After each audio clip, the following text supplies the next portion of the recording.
Sasan Heirati, after 11 years, is headed to the Olympia.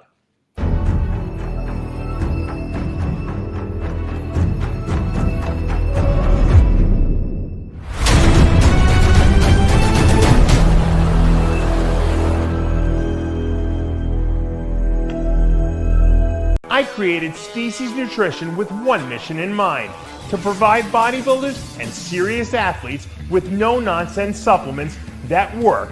I put my name and reputation on every bottle of Species Nutrition products. If you want to be your absolute best, join the evolution.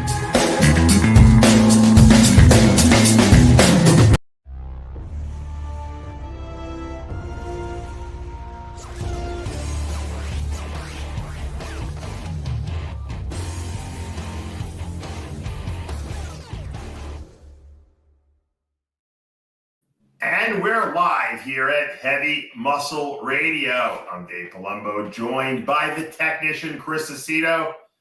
And the Toronto Super Show is over. And Sasan Heirati, I don't know how many times, you probably know because you're his coach. How many shows has he done this year? I think this was the 5th. 5 times is a charm for Sasan Heirati. He's going to the Olympia, wins the Toronto Super Show, beats a very good Regan Grimes.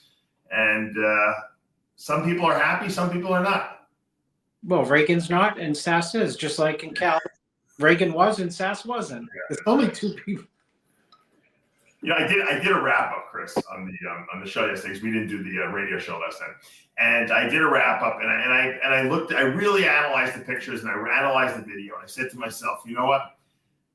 Regan Grimes is a better bodybuilder than Sasan Heirati. I mean, structurally speaking, and he's taller, and he's wider and broader. He's got more gifts and bells and whistles. But you know what? The way bodybuilding shows are judged is who's the best man on that stage on that day. And you know what? Sasan Heirati is the most consistent guy I've seen. I don't think I've ever seen him out of shape in all 5 shows he did this year. And I think this might have been his best. And he came in here and he beat a better man because he was in better shape, better tan, better presentation. And Regan was sweating a little bit. He was looking a little unprofessional. He looked like he wasn't quite as hard as he was, at the last show. And I think the judges made the right decision. Well, it all comes down to apples and oranges on that day. I mean, I think that, Sass gave him a great run in Cal, and that was the most conditioned he'd been all year, Sass. And then this time around, I think that Reagan was tighter at the Cal, and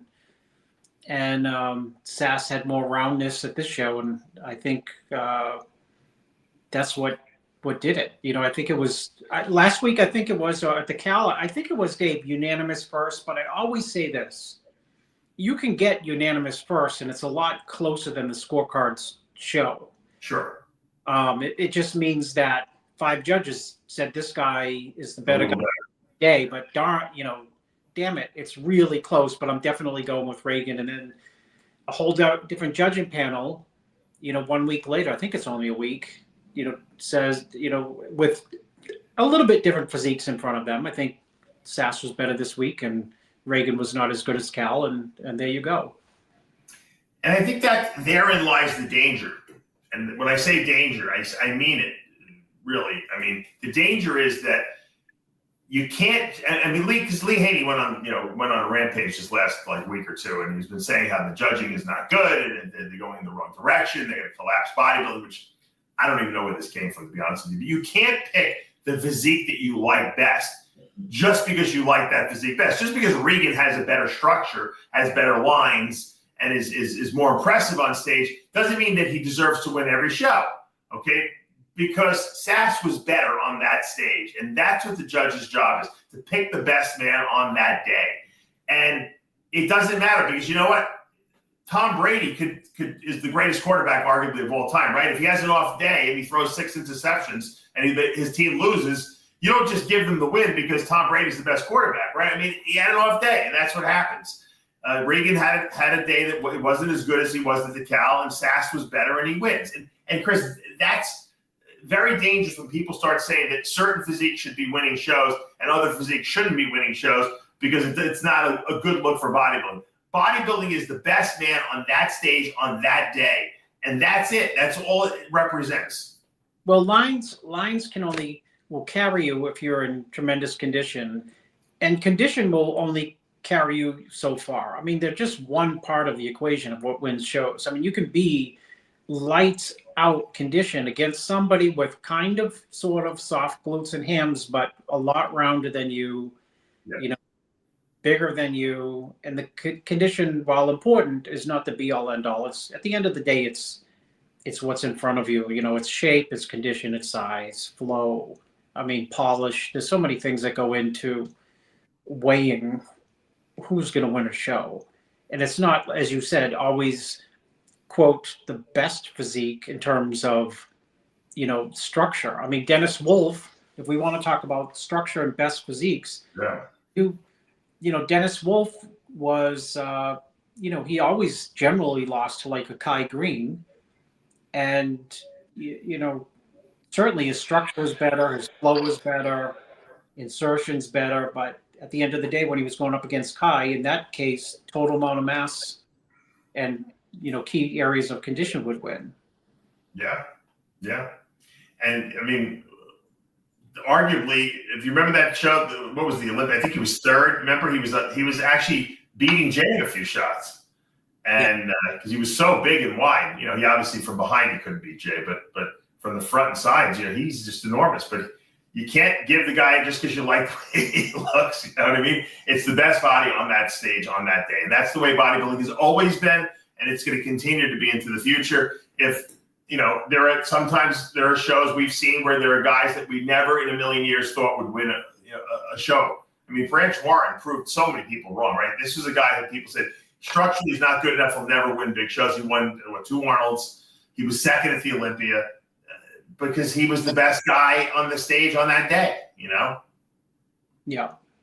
And that's just the way bodybuilding is. And I don't know why people get, you know, their panties in a bunch. And these are the same people that never go to shows, Chris. They judge everything from their Instagram, from their phone, not even from a computer screen where you can actually see something. From a little phone that you can see no detail on, and they pick their favorites. You know, I know that Derek Lunsford, I don't know if you want to speak to this, but Derek Lunsford did a video today where he was really expressing how he was in a really bad funk and depression because the Nick Walker fans, you know, that love Nick and think that Nick should have beat him in Pittsburgh have been harassing the hell out of Derek over this. And that, you know, most people would just ignore it, but it was obviously got to Derek and it was bothering him.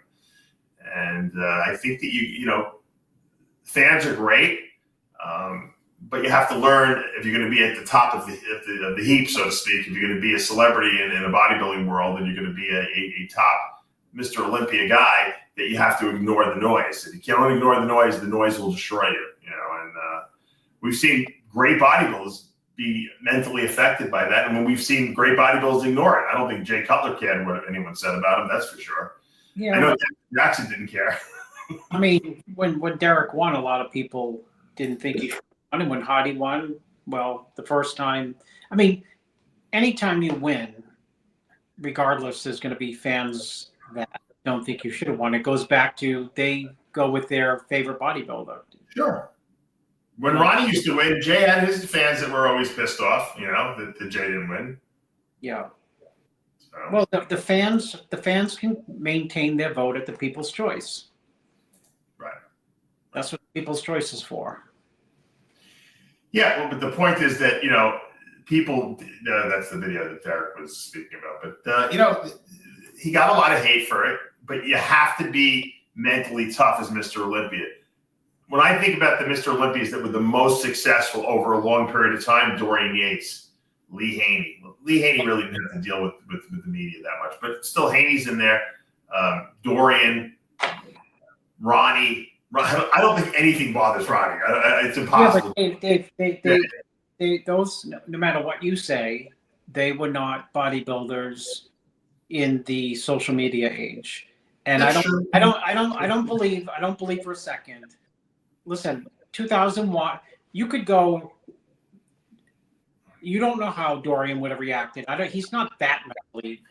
I don't think Dorian would have even been on social media. I think he would have had a couple of people taking pictures of him and putting them up for him. He would not have been on his phone. There's no way Dorian would have been on that phone. You're not entirely correct there because you can imagine that he would not have to be on social media, but by definition, he would have to do something with social media, because if Dorian was Mr. Olympia right now, he'd have a contract that would require that he be interactive to some degree on social media. And his wife would have been posting for him. I guarantee it. Dorian would not have gotten into that. That's a good question to ask him. Dude, Ronnie Coleman got into it after 2001 Olympia. He heard the negative feedback that he showed, right, and it affected him. He would have trained harder. How I know it affected him? He came in the next year like a shadow, the way he looked. Yeah. So he decided, you know what? I will double up on everything to shut down negativity, and just whittled himself down to 245 pounds. It's true, right? Was he that light for that show? He was a figment of the way he looked in 2000. He almost lost to LeBron. Yeah. Wow. 2002 when Jay wasn't in the show yet. Yeah. So the idea that people are so mentally tough that they're not immune to social media criticism and fan criticism, nobody's 1000% uniquely except me.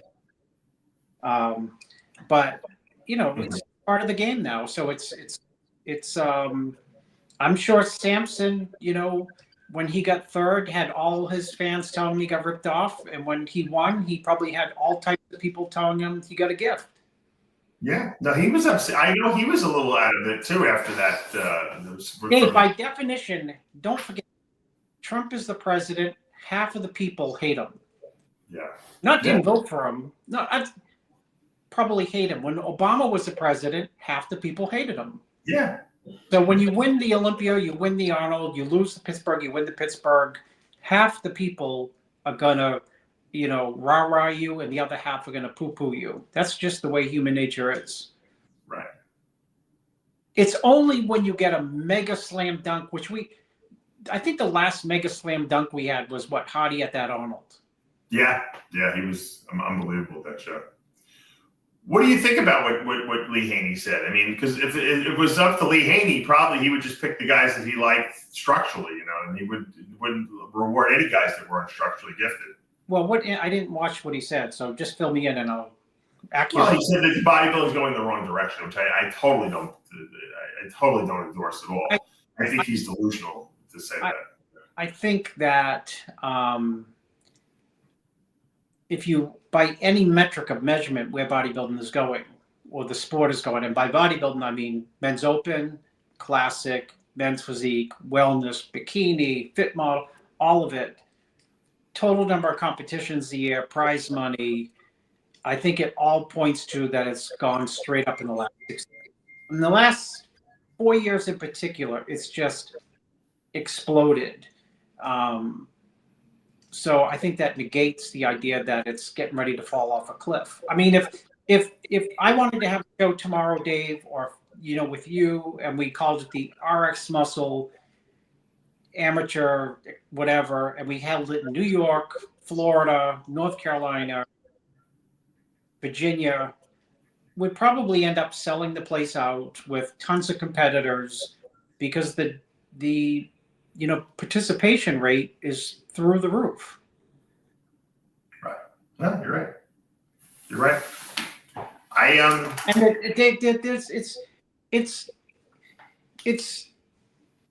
I don't know if it's disingenuous or nostalgic to think that things were better in the past.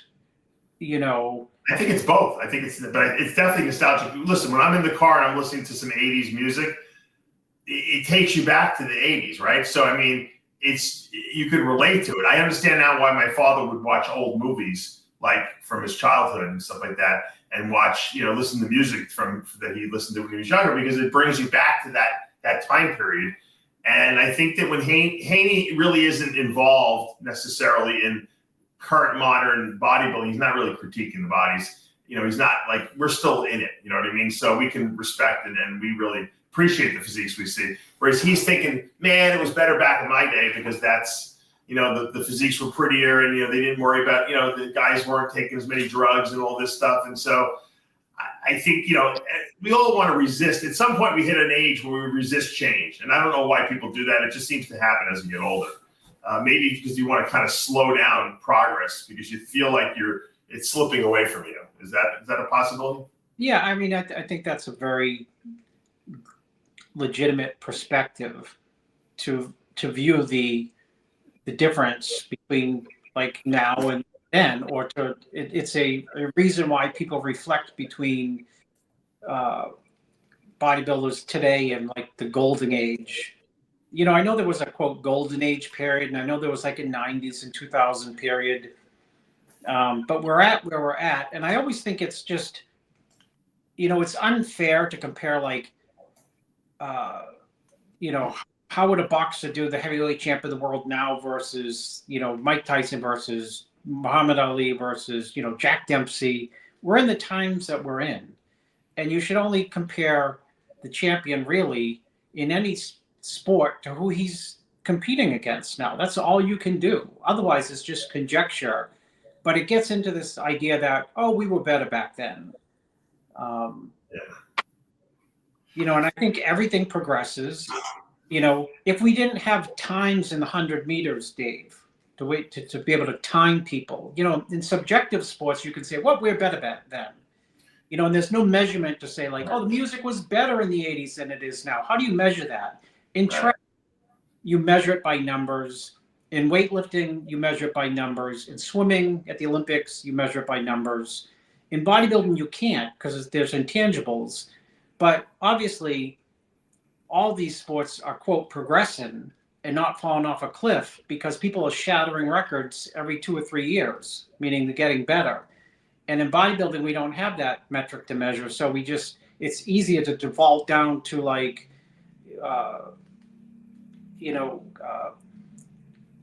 descriptions of grandiosity of how the physiques looked in, you know, the 70s and 80s and 90s versus the top 5 guys now.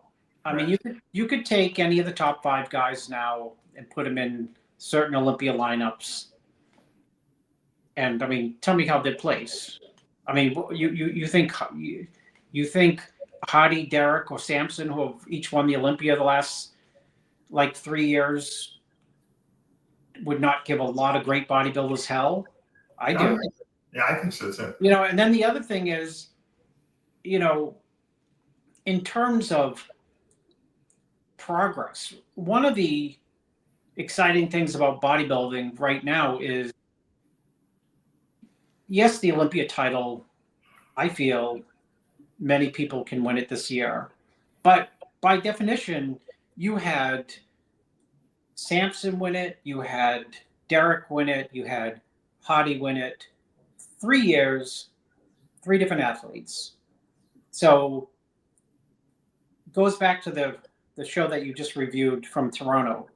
The judges are just judging what's in front of them. There's no slam dunk for anyone. Yeah. They're judging what's in front of them. I always say, Chris, I tell people this all the time, we're one genetic freak away from another golden age, right? I mean, if one more Ronnie Coleman popped up, or one more Lee Haney or Cedric McMillan, or someone came out of the woodwork with a crazy, crazy physique, because they're out there. They just haven't arrived yet. Yeah, I agree. And then we would be saying, holy mackerel, what a lineup we got. We got this guy who's knocking out Andrew, he's knocking out Samson, he's beating Hardy and Derek, and this guy is unbeatable. He's going to win 10 years. We've been talking about it. It's around the corner. We always think there's no new guy on the block, but we didn't see Bumstead coming, right? And he came. And sorry, you did, because you sat next to me and Dave said, and I didn't see it. Dave said, you sat right next to me. I was helping Arash Rabat. That's right. And Arash was second the year before, who I was coaching. And then the next year, he got 4th. Mm-hmm. And Chris Bumstead came out, Dave, and you turned to me and you said, this guy could win for 10 years. Yeah. And he didn't even win that show. No, he didn't win that Olympia. And I'm like, really? And you're like, oh, yeah, look at that structure. I'm like, really? I just saw it, yeah. Perfectly. It was one of your many great calls. Yeah. He just had a lot of wow. He had the it factor that a lot of guys don't. But there's guys out there that will come along, and I'm convinced of it, especially now with the prize money the way it is. you're going to see a lot of guys entering the sport that hadn't entered before. And I mean, did you see this? Did you see this young kid that it was on Instagram? I know Larry Wheels did a video with him. So I can pull it up. Yeah, this with this little 18-year-old Coleman. Yeah, he looks like a little Kai Green is what he looks like, actually. I used to compete against Kai when he was 19. His arms and back are very Kai Greenish. Right? He's very Kai Greenish. That's how Kai looked when Kai was 18, remember? I know. I competed with him. And I believe he's 100% natural, too. Because you got to get a hold of this kid, Chris. Unbelievable. 18. Right? Crazy. Now I don't know what he's going to do if he's going to ever make it, but I'm saying there's guys like this kid out there that you don't even know are out there because they're only 18, 19, 20 years old, and at some point they're going to really, look, the kid isn't even had a double bicep. He's got his hand, he doesn't have his thumbs in his hand. So. Dave, just to add one more thing about the progress of the Julian Fitzgerald, that's his name. So remember that name. Just to add one thing about the progress of the sport, but we'll cover the show. But the classic winner, the 212 winner, this up in Courage. Yeah. What's the kid's name? He's very, very, very. Opara. Yeah, what's his name? Courage Opara. Courage. Courage came from classic. Matt Grego came from men's physique. Yeah. Derek and Hardy and 212. 212.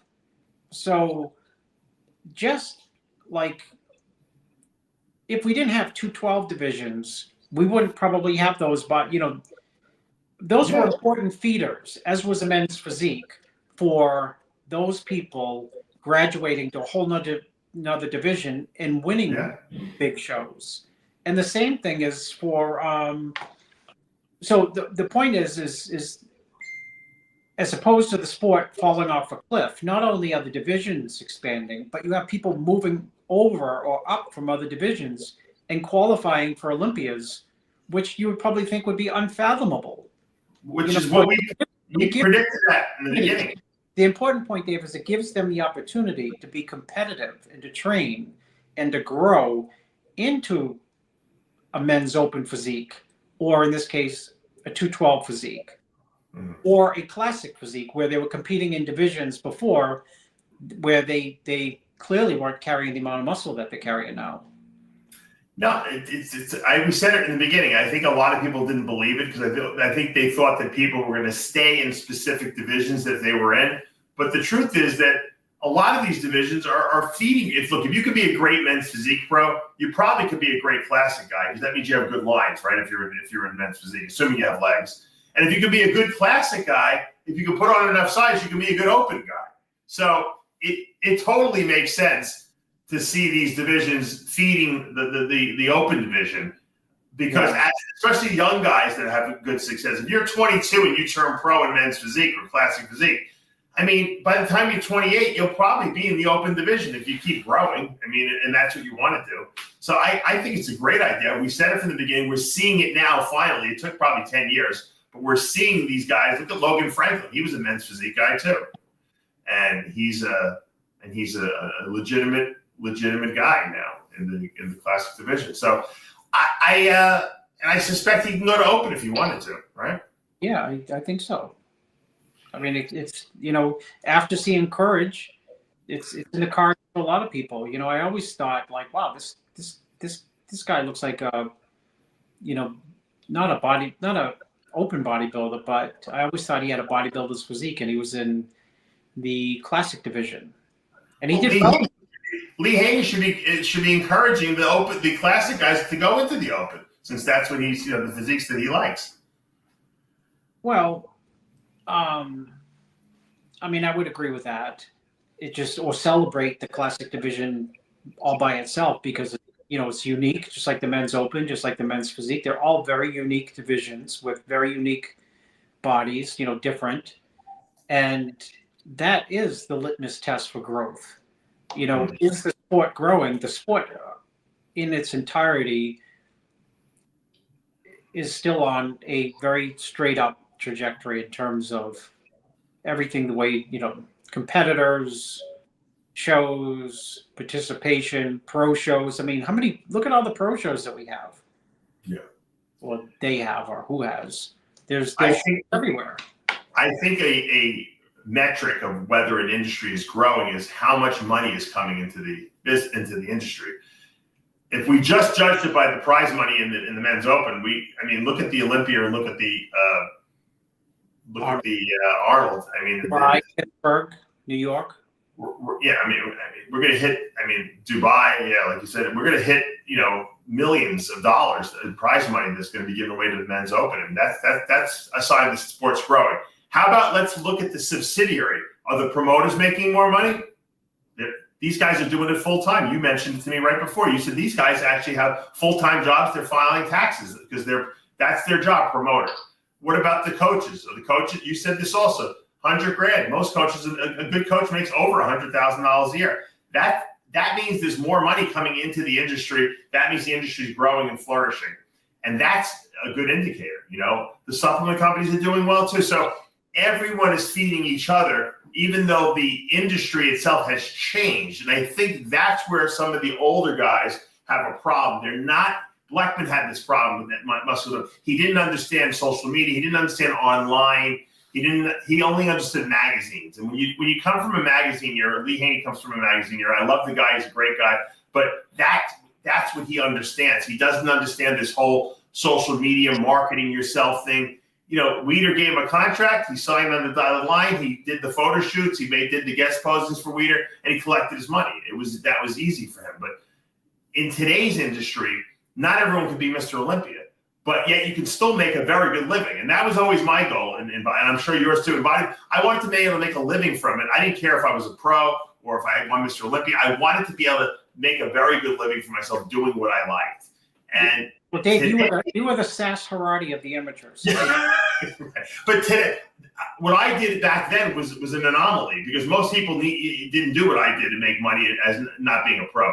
Today, anyone can do it. If you're a good coach, if you're a good social media guy, if you like to chronicle your life and you're good in front of a camera, you can make a lot of money from it. I see this guy's on Instagram that they don't even do anything. They just collect data from other people's Instagrams and websites, and they put it on their Instagram account, and they have 1 million followers. So the industry is flourishing. There's a lot of money in it. Bodybuilding has more participation than it ever has. There's very good talent on the stage. Okay, we don't currently have a Ronnie Coleman, Mr. Olympia in there, but we could in a year or 2 or 3. We don't know that. So that's the exciting part, to see who the next messiah of bodybuilding will be, right? Yeah, it's exciting to some degree to have somebody who's a multi-year dominant bodybuilder, but at the same time, it's exciting to have people who look. The Olympia is only 17, 18 weeks away, and if I had to bet my money on it, I would not make a bet because anything can happen, of course. There's 5, there's 6. There's no shoe-in for anyone, period. I don't believe that at all. So that's exciting. And in terms of promoting the show, that's more exciting than having Coleman. He won it 2 years in a row. Guess who's going to win this year? Coleman.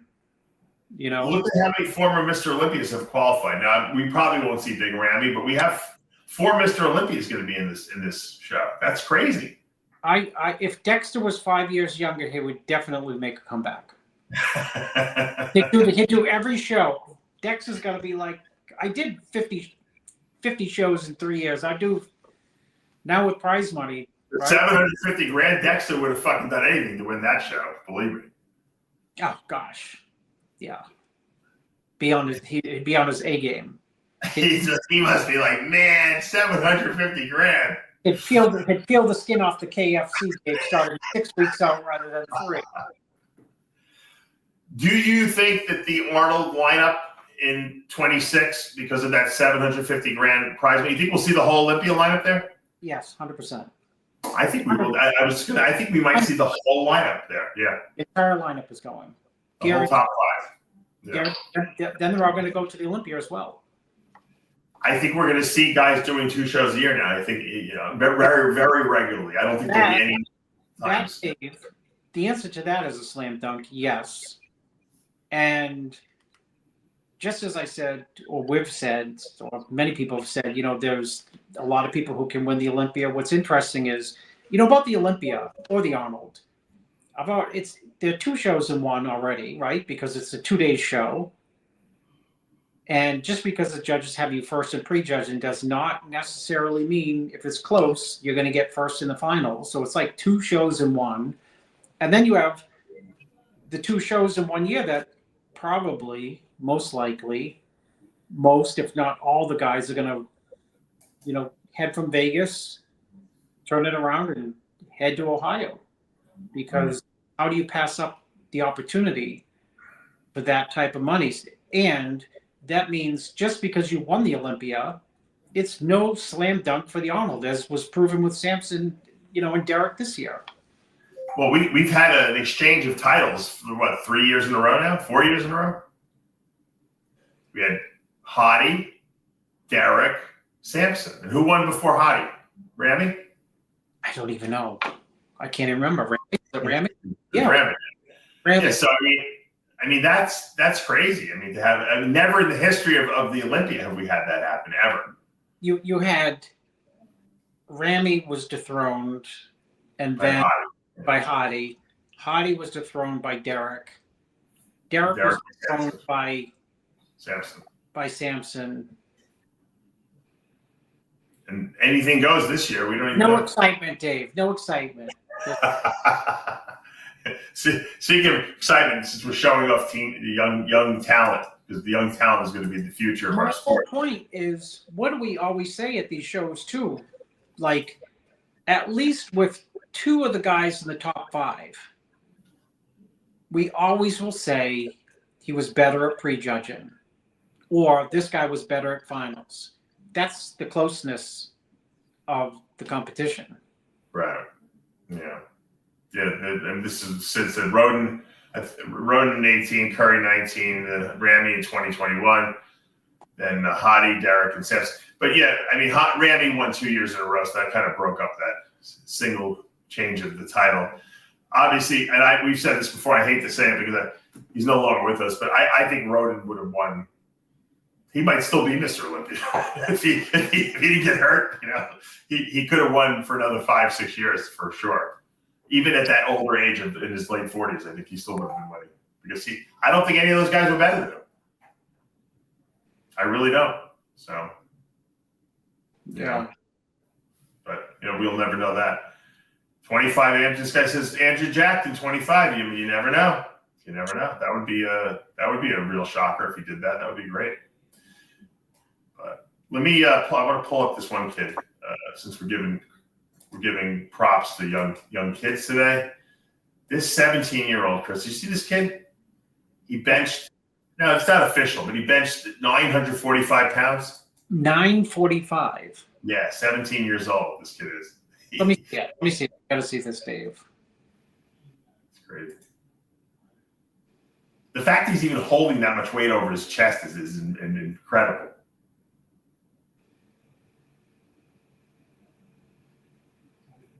Is that unbelievable? What's his? Yeah, he had a shirt on, and I think they said he had a slingshot and wraps. I don't give a shit. Anyone who gets under almost 1,000 pounds. You already convinced me. How's he even hold it without the shoulders going blasting off the front? Yeah. So I love watching the comments. People are like trying to make excuses. I challenge you guys out there who are saying foo-fooing it. Go put a slingshot, tape your arms together, a bench shirt. You can put on steel fucking brassiere if you want. And you get under that weight, you will get annihilated. You will be decapitated by that weight. This kid is 17 years old and he's lifting that kind of weight. That's unbelievable. Dave, I applaud him for that. You have to interview this guy. Yeah, we got to get him on the show. That's the craziest thing ever, right there. Yeah, That's pretty insane. He's got some pair of balls. That's like Jimmy the Bull balls to get under that fucking weight and do that. Man. First thing I thought of is Jimmy the Bull when you showed me that picture. I hope the kid doesn't get hurt. Jimmy said that Persians can peak many, many times and white only peak once. And I said it sounds racist or something. He said he looked it up as a scientific fact. If Jimmy said it, it must be a scientific fact. So is Sass shutting it down now until the Olympia? Sass is going to Spain for the show. He is? Yeah. Oh my God, he's too much. 6 shows that'll be. It's insane. You know, he had a 30-hour flight to get to Toronto. Did he really? He went back home? He went wherever he went from. He went from New York, right, on a Monday red eye to England. 2 days later, he flew from England to California for the Cal Pro. Flew back to England after the Cal Pro. Got a flight, I think, on Wednesday that was going to be 20 hours. It turned out to be 30 with delays. Got in Thursday in Toronto. Mm-hmm. The show was Saturday. Flew back yesterday, Sunday. Today, Monday. Flies back Monday. I think he's home 2 days and flies to Spain. Is my microphone bad, guys? Do I sound bad?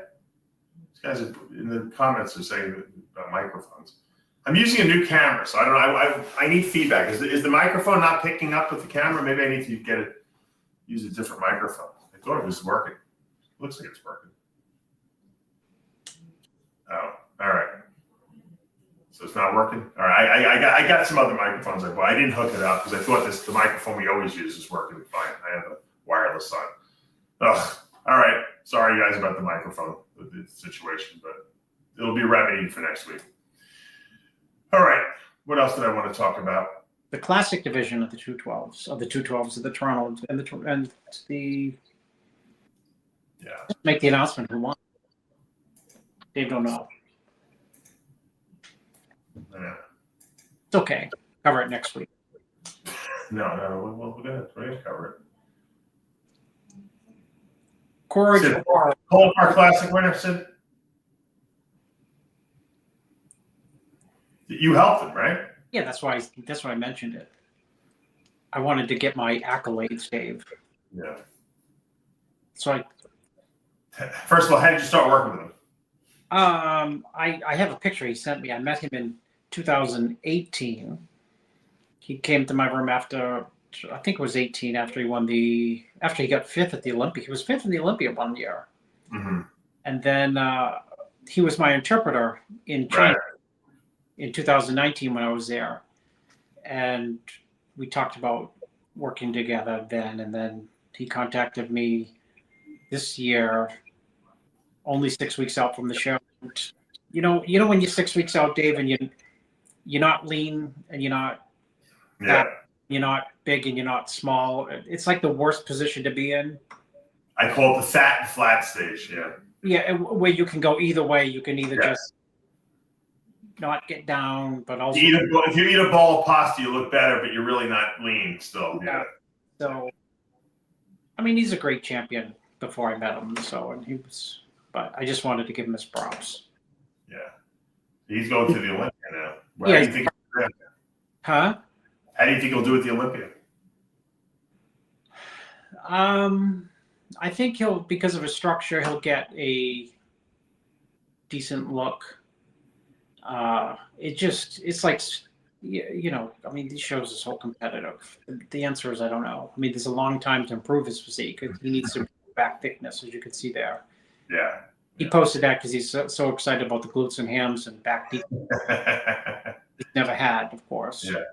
Which is what, I mean, not of course, but that's why he posted it, because it was always a very weak pose, apparently, for him. Well, he's definitely a work in progress, and he's from China or Japan? China. Jimmy the Bull says Japan, but I say China. He's from China. China, okay. Are you going to get an invitation there now to tour the Shanghai? He already gave me one to come in 2 weeks. There's a 212 show there. Go. Take the family. Dude, I don't even have time to leave my office, honest to goodness. That's a fact. My office is in my house, which saves me like infinitesimal amount of time. Go to China. Yeah. Bring back some goods, you know. Just pack your suitcase. You remember when people used to come here? My father used to tell me a story about how people would take jeans and they'd go to Europe and they'd sell the jeans in Europe because they couldn't get Levi's. Yeah. In Europe back in like the 50s and 60s, you know. You're talking like Lee Haney now, Dave. You're going way back. And those are the good days, the good old days.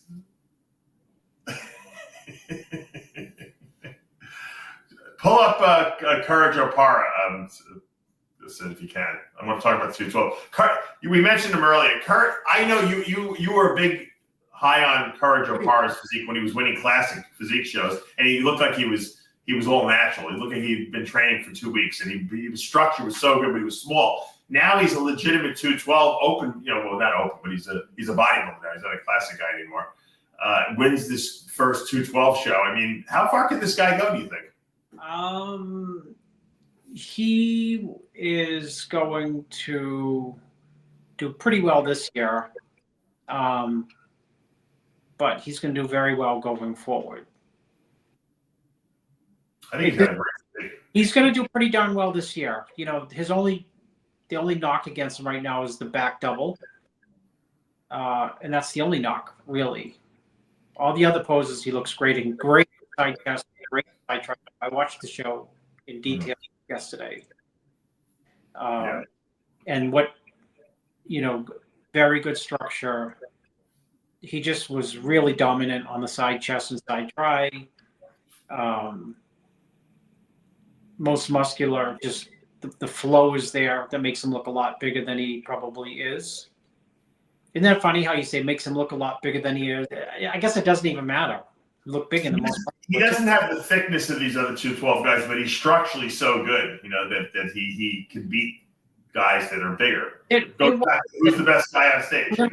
I'm going to look at the scorecards after because I thought all the divisions were spot on in terms of like first, second, third.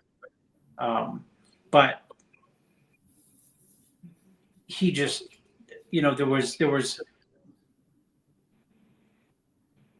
it was somewhat close, I think, between first and second, but not really at the end of the day when you weigh in with, like, he had the structure with the condition. Reagan had the structure without the condition. Yeah. You see what I mean? He's got like a rodent-esque physique, right? So, like, if he was out-muscled, which he might have been in some shots, it really didn't matter, because your eyes will go back to him. And for me, as I always say, is when I'm watching the show, the person I end up looking at more is usually my gut choice for who's winning the show. Otherwise, looking at them. Yeah, I agree with you. And I was talking, with someone today, and we were saying that it's exactly that. It's what is, the worst thing you can do for bodybuilding is try to quantify it and say, okay, we're going to score each pose with 1 point. If you win this pose, we give you more. We're going to score the symmetry around with this points. We're going to score this posing. That's the worst way. I'll tell you why it's not right. Because a lot of times you don't get the right winner. Because it's a feeling. When you're judging and you understand how to judge a bodybuilding show and you look at a lineup, you can just see the winner instantly. It's like magical almost. You just see the flow. You see the conditioning. They just stick out if you're a good judge. Yeah. Watch guys like Weinberger. I mean, Chris and I can do it because we can do this one thing, but watch like Weinberger or Jim Mannion or sit in that judging seat. They could line those guys up first, second, third, fourth, fifth in seconds. They can do it, and then you have to kind of like work these guys and kind of figure out, all right, who's a little better or maybe who's not as good or who's a little off. But you see it, and it's not something you can score on a scorecard. You have to be as a bodybuilding judge, it's got to be the total package presentation. Paul Dillette should have been Mr. Olympia a couple times, but the guy had the worst presentation of all time, and it screwed him up.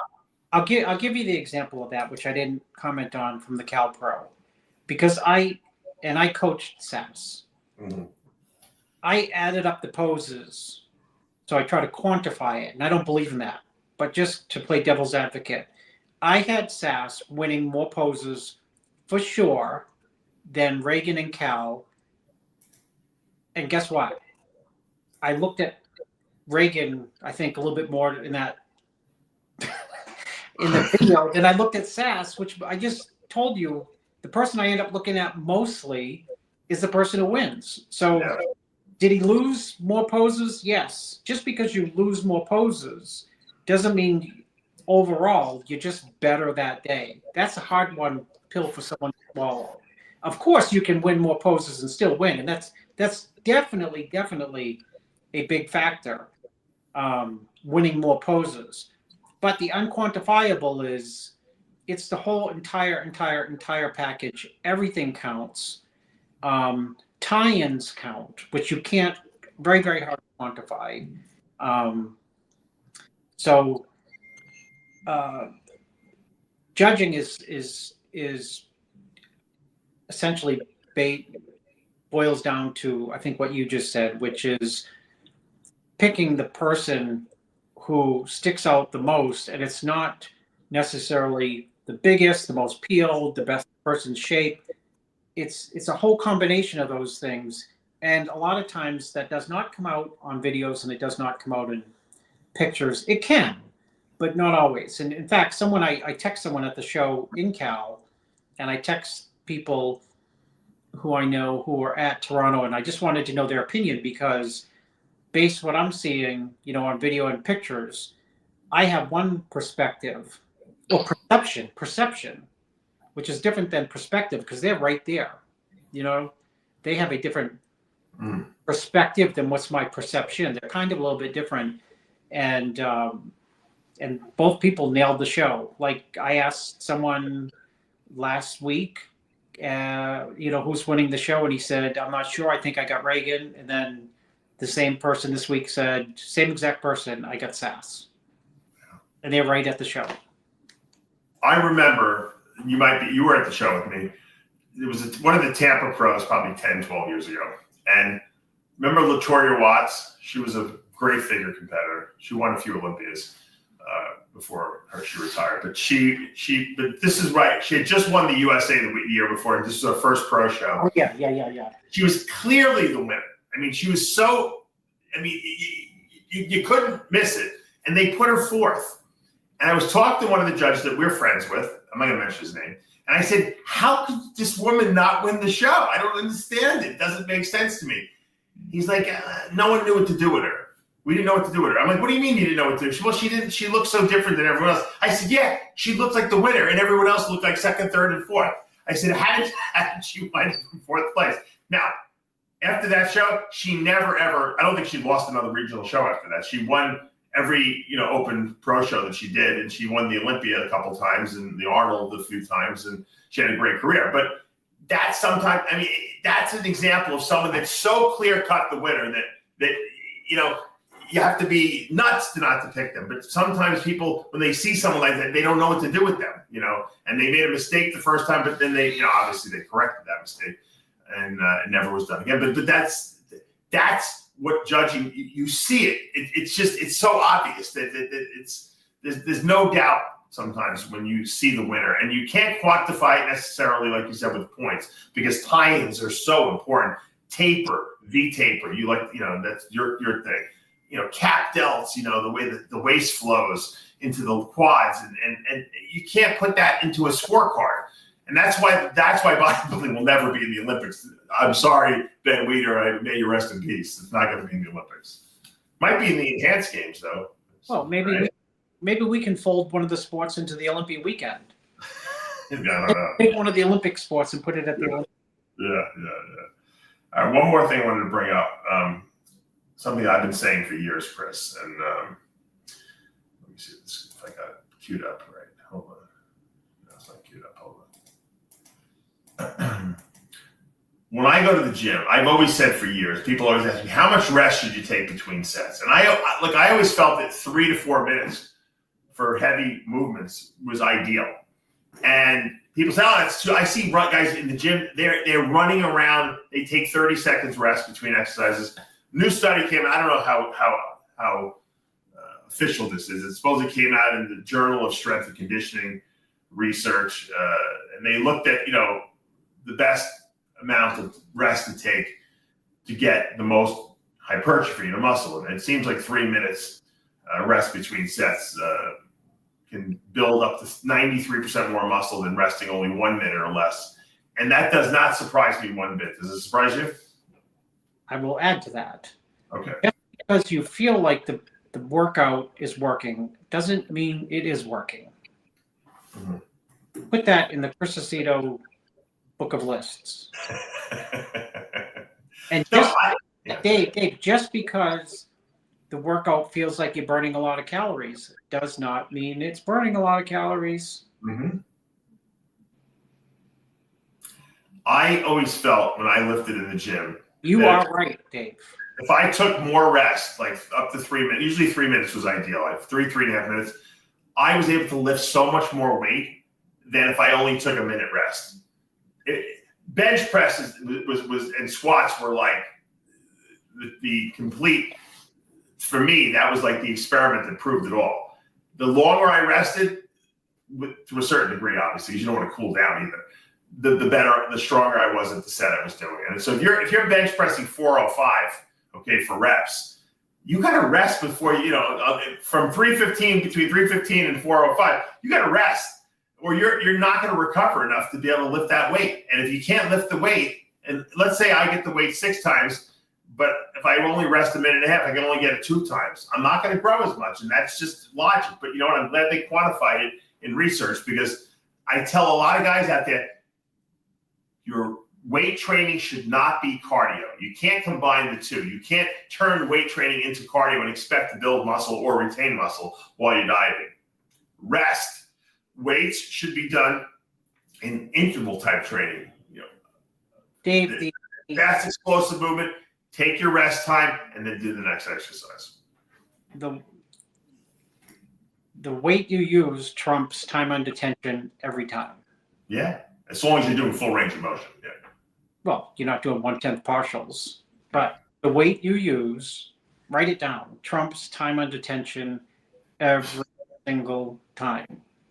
Yeah. I don't care what someone says on the internet. That is a fact. At least it's a fact in my room.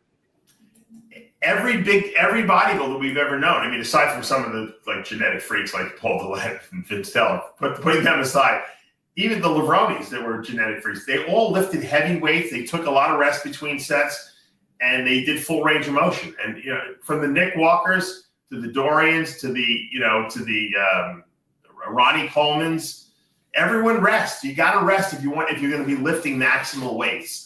It's just no way. There's no way around it. You have to. And the most intuitive bodybuilders that have the best results will tell you this. They don't need a study to tell you this, but it's nice when you see a study that confirms what you already know. Yeah. So anyone out there watching this, maybe you're running around the gym a little too fast. You want to get in and out quickly. If you want to get in and out faster, do less sets. Don't rush your sets. Okay. I always tell people, you can do 4 sets of bench press and probably grow just as well as doing 15 sets of chest, 100 miles an hour running around the gym, not taking any rest. Make those reps, make those sets count. And the only way they're going to count is if you're lifting heavy weights with full range of motion. And the only way to do that is you got to rest between sets. So, Dave, are you telling me you can't pull it out? It's an inside joke between me and Dave. I don't want to offend anyone, but I wanted to make you laugh, Dave. Look, I've seen a lot of guys, and look, we've all tried it at one point or another, right? We want to try to maybe get our waist a little more taper. We kind of stop squatting, or we stop lifting as heavy. And yeah, your waist comes down, but so does the rest of your body as well. So you got it. Your gifts are your gifts. I always say, look at Flex Wheel. The guy squatted, he lifted super heavy weights, and the guy had the smallest waist in bodybuilding. Same thing with Roden. Roden was very strong in the gym, right? He had a tiny waist. Yep. Rami's waist was small, and he was super strong in the gym. Yeah. Waist size is genetic. Yeah. That's all there is to it. We're everything's genetic. Yeah. Is a big, but people tell me, why do you only work with elite level athletes? I said, if I could take like somebody from who was dead last in the Florida State Bodybuilding Championships to the Olympia, I would, but no one can. Yeah. Why do you fish in the areas where there's lots of fish? Well, George Farah took Dexter from first to first, right? Well, Bumstead went from first to first. Yeah, that's true. All right, let me give a little bit of love to our men's physique guy. Hold on.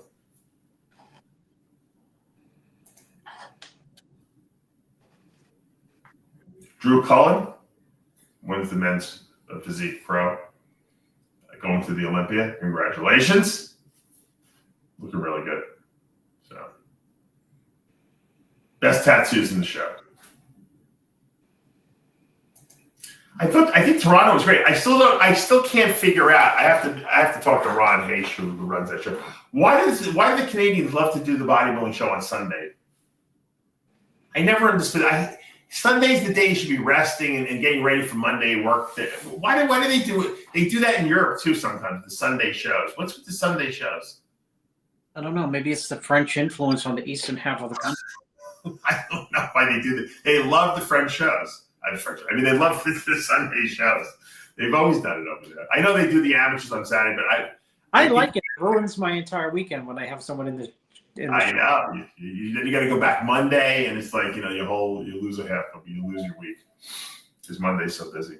But congratulations. The Toronto Super Show is one of the few shows, Chris, that pretty much has every division in it, including masters, amateur. I mean, that really is a super show. And it takes a tremendous amount of work to put that on. I'm sure it costs a tremendous amount of money. And I don't know if many promoters would want to do that. I mean, Arnold doesn't do that. The only guy who does that is Jake Wood, right? Yeah. The Olympia. Well, that's a really, really tough show to hold.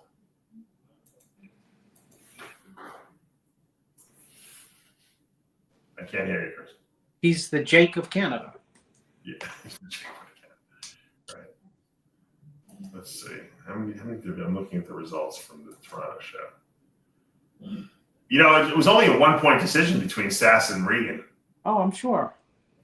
I didn't realize that. I thought it was unanimous. It wasn't. It was a 1-point decision. No, that's why I gave my soliloquy on 1 point, because I know 1 point. My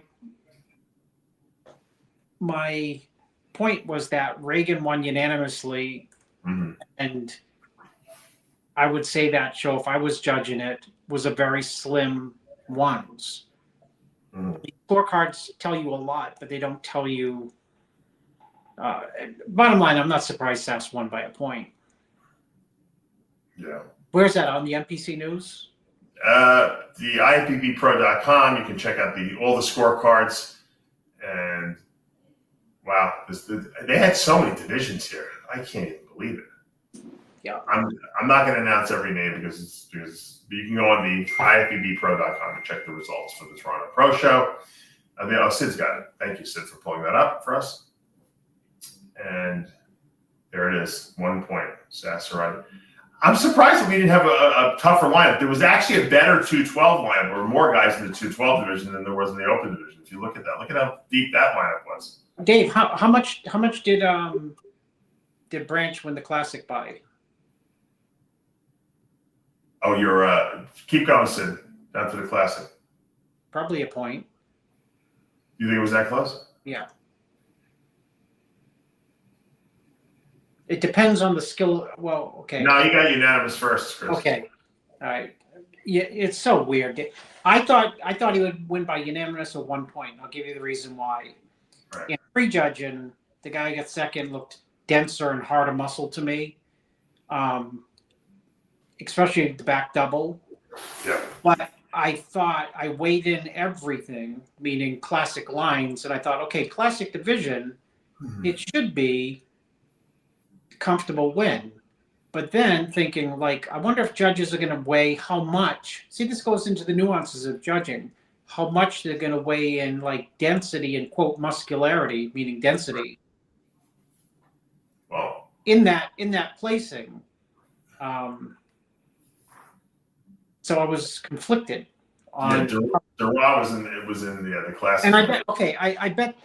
I mean, I know Branch was definitely better at night, and I thought he definitely won at night. But I thought it was closer in prejudging, and that is another scorecard where that doesn't reflect probably how close it actually was, even though it showed unanimous. I'm sure there was with some judges, some, struggle to figure out prejudging. Okay, who's the better guy here? Just to unconfuse people, Chen Kang, who won the classic, his nickname is Branch. That's what Chris keeps saying. Yeah. Branch. I can't say Chen Kang. It's too hard for me to say. Do you know why his nickname is Branch? Probably Branch Warren's his favorite. Because he's got the Branch Warren legs, you think, maybe? I don't know. He's got the Milo legs all day long. All right. Well, great show. Good job, Ron, for putting that on and for continuing to do that every single year. A lot of great Olympia qualifications. Sasan Heirati finally punching his ticket, and he will be competing again. I can't believe it, in Spain, in Alicante, Spain. So that's great for Sass. We would try to get him on the show today, but I think he was busy. Maybe we'll get him on next week. He's though, get on the show. He's articulate. Yeah, he's very good. He's very good. We should let's wrap this up now. I think we've gone long enough. Thanks, guys, for joining us live as always, and as we say every week with Heavy Muscle Radio, the truth hurts. See you next week.